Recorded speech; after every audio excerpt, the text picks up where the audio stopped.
So the headline reads, "Woman blocks man on Twitter so he tracks her down and insults her on a postcard instead."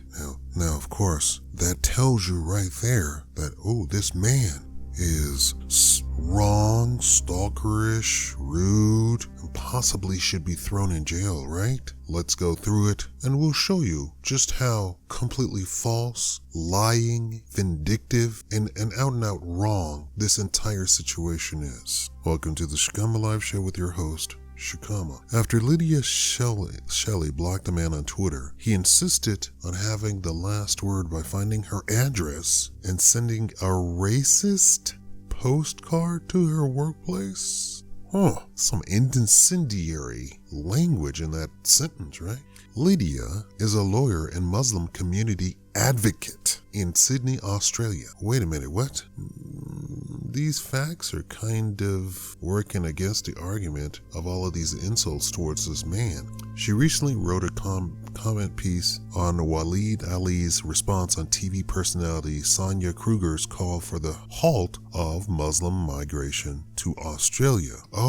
So she didn't like that Sonia Kruger called for a halt of Muslim migration in Australia. So who is in favor? I mean, let's call race into it. These white countries let these people come into their country, and then when they kill them or whatever, they still say, we shouldn't be racist and we should still let the people come into our country.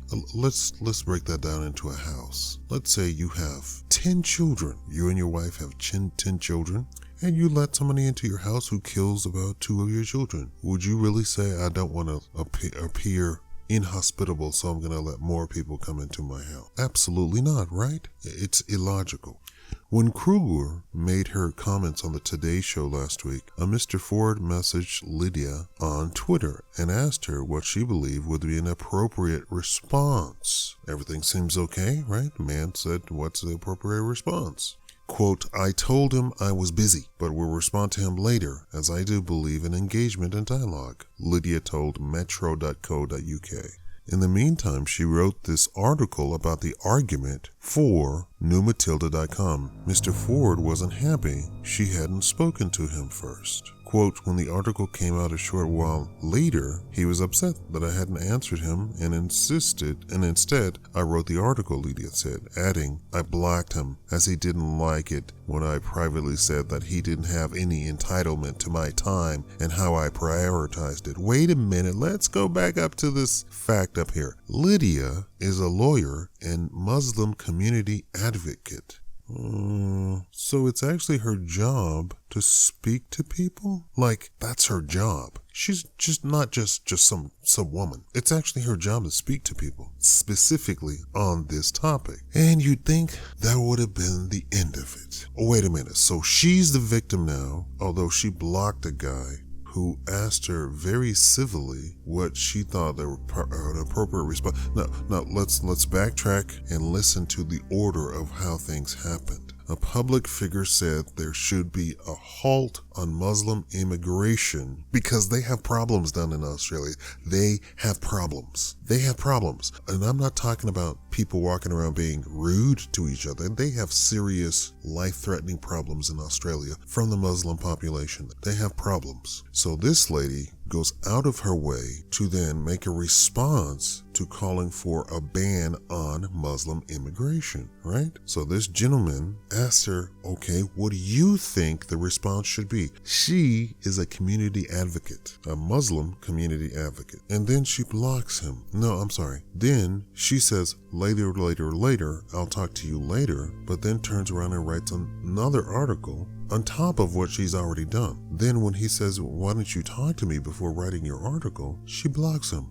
That's how things, and now she's trying to play the victim and saying that you would have think people would have gotten a hint. No, ma'am. You're not just some blonde bimbo from Hollywood who lives in the valley or something like that. It's actually your job to talk to people. But this morning, a day or so later, she received a postcard from Mr. Ford at her workplace. She shared a picture of the postcard taken from the Monsoon Poon Trading House Restaurant on Twitter, writing, I blocked a man on Twitter, so he decided to track me down and send me a postcard to my work.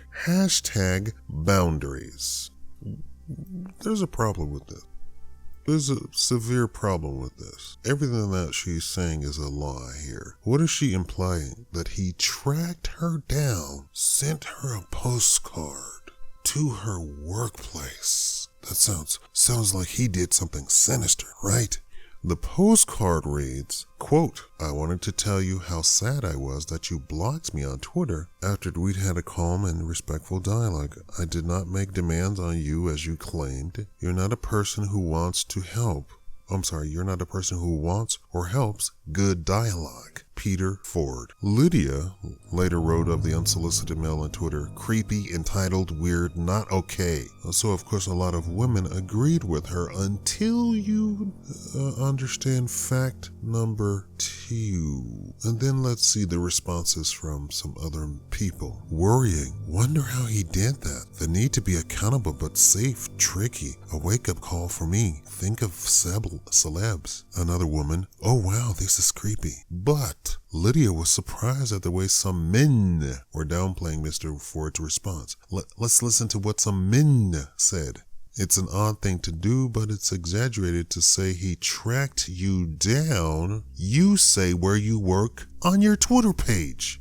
And she responds, I don't think it's inappropriate. You're talking about someone who was blocked, etc., and then wrote to me, why are some men downplaying this?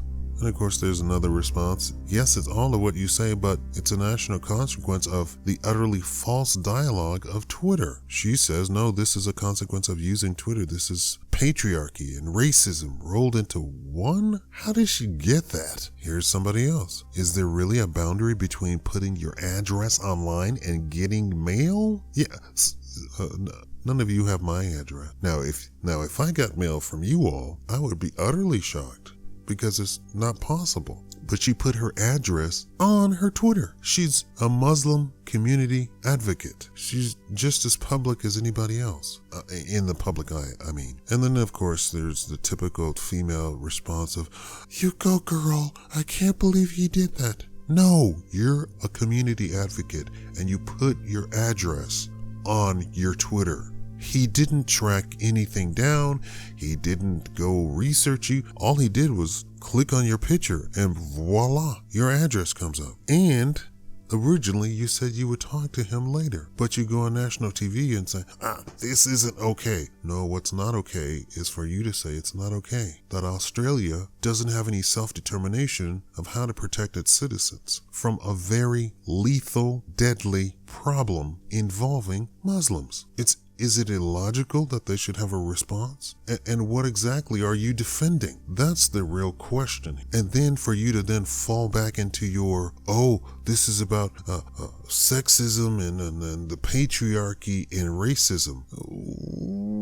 What? How is it racism when, sorry to say, Lydia, you're white. Your name is Lydia Shelley. It's not some Arabic name, not some Middle Eastern name. I don't know anything about you, but I'm assuming you actually adopted the religion. You're not some sort of Sephardic or Persian or Semitic person. You're just a plain old white girl, okay? And all of a sudden it's patriarchy to point out that there have been attacks, harassments, very lethal encounters in Australia. And as an advocate, you're supposed to talk to people.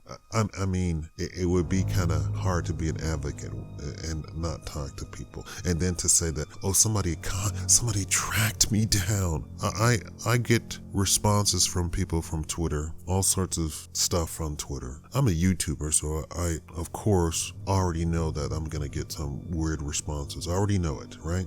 But it really ticks me off that I get some random person follow me or favorite my stuff or add me to a list or whatever, because bots do that too. And then I simply click on their thing, on their name, and it pops up and it has all their information. And then I say, you're from Tennessee. And then they go, oh my God, are you stalking me? What? And there should be a curse word in there. What, wench? When you click on your name, it says you're from Tennessee that you wrote there. You personally wrote that. Twitter didn't write it for you. And then when I say that, they go, oh yeah, oh, sorry about that. Are you dumb? Are you really that stupid? And this is why I get so upset that people say, where's your source? Where's the link to this? What about this? Can you look this up? What? You are literally on the internet. If you're reading something that I'm saying, you're on the internet. It's not in a newspaper. It's not in a magazine. It's on the internet, which means literally open up a new tab on your little computer and type in, Shakaama said this person said this, and you can actually type in the quote and it'll pop up. I mean, how lazy are you? And what's so amazing about it? I mean, this story, this article, and of course the article is written by Allison Lynch. I'm gonna go out on a limb and say Allison Lynch is a woman, another white woman, and of course she falls for the whole this person who's a Muslim advocate saying that she's the victim. No way, you had your address on your Twitter. People don't even have to research anything. They simply click on your face and it's all there. Twitter is nothing if it's not completely user-friendly as far as that's concerned. Now, here's a shocking revelation. All of my information that's online, and I made a conscious effort to do this over 14 years ago. All of my information online is completely and utterly false. Everything, even my email addresses, they're all fake stuff. Everything about me online is fake. What's really crazy is that people who know me in real life call me these fake names, and I'm like, what? Because they follow me online too, they think my online stuff is my real life information, which probably goes to their own stupidity. But to protect yourself, you need to put false information. But this woman is an actual public figure. She's not some woman. She has her work address on there. And then for her to then be insulted that the guy wanted to talk specifically about the very thing that is her profession, her advocacy of Muslims, and then say, oh, this man is talking. No, wait, you're a Muslim advocate, and he wants to talk about Muslims, and he wants to talk about your response to another public figure. Boundaries. No, there is no boundary question here. That's what you do for a profession. He didn't ask you your breast size. He didn't come at you on some personal level. And for any woman, this is just an example of how feminism is used to completely pull the wool over other. So the article written by Allison Lynch, Allison is siding with her on the whole feminist tip. Oh yeah, girl, I can't believe he tracked you down. Oh my God. And he insulted her. He didn't insult her. At no point did he insult her. Did you all hear anything about insulting? The guy was completely and utterly a gentleman every step of the way. And this woman is trying to pull some sort of victim role about an issue that is indefensible. I just wanted to bring this up to point out just how far gone this entire situation. She's playing politics, and she's playing dirty pool with the politics, of course. This guy actually put his real life name to all of his stuff. Also, I want you to notice that. So at any time, she could track him down. And we don't know who he is. He might be a public figure too. That's what's really crazy about this. She went all personal, trying to get the women riled up over something that is not a woman issue. Women are not Muslims. Last time I checked, all women are not Muslim. Some women are Muslim, which is probably crazy. Ergo, her trying to pull out the feminist card is completely misplaced, and any woman siding with her is a damn lunatic. At no point did this guy talk about anything other than the very professional and political topic. Thank you for watching the Shakaama Live Show.